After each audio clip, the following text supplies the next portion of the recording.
All right, RC people. So we're back here with another video. Some updates on the Big Bronco, which is the TRX-4M. I used to use this Mofo RC. This is their BAM. I think it's the 4100 kV motor.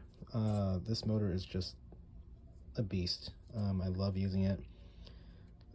Problem was I ended up stripping the gears on the inside and ending up changing out the entire transmission with this stock setup, stock gears with the big block brushed motor. And I never quite got this motor set up right. The the drag brake was just non-existent, which was not good for me. Made it harder to control compared to the brushless setup. And what I did was I ordered a set of the, I guess 2 sets of the crawler gears straight from Traxxas. And those took so long.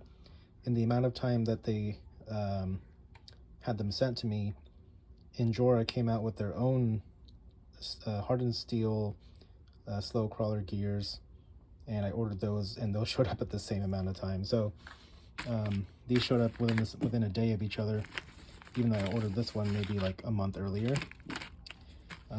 But now that these are here, I just want to use these ones since they're metal, less likely to strip, and these ones will just be spares. So what I'm planning to do is to open up the transmission here, take out the strip gears, and replace them with these guys.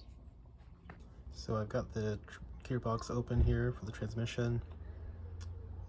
Just wanted to show you, if you can see, these 2 areas on this gear where the teeth have stripped, and also this smaller one here. That's just what I'm seeing right after opening it. As I get into it, there could be more, but I'm just going to go ahead and replace all of these and grease it up, and should be good to go. So here are the new crawler gears set up. Again, these are the ones from Injora. Setup was pretty easy, just had to remove some of the shafts and the bearings and everything and transfer them over. Got everything greased up because it is metal. Try to minimize the wear and tear inside there. So just got to bolt this back together and switch it out with the big block setup, and we should be good to go. Here we go. We are finally set up again and should be ready to go and test this out. Everything's plugged in, bolted together. Really excited to get this brushless motor back up and running. So let's go and test this out on the course.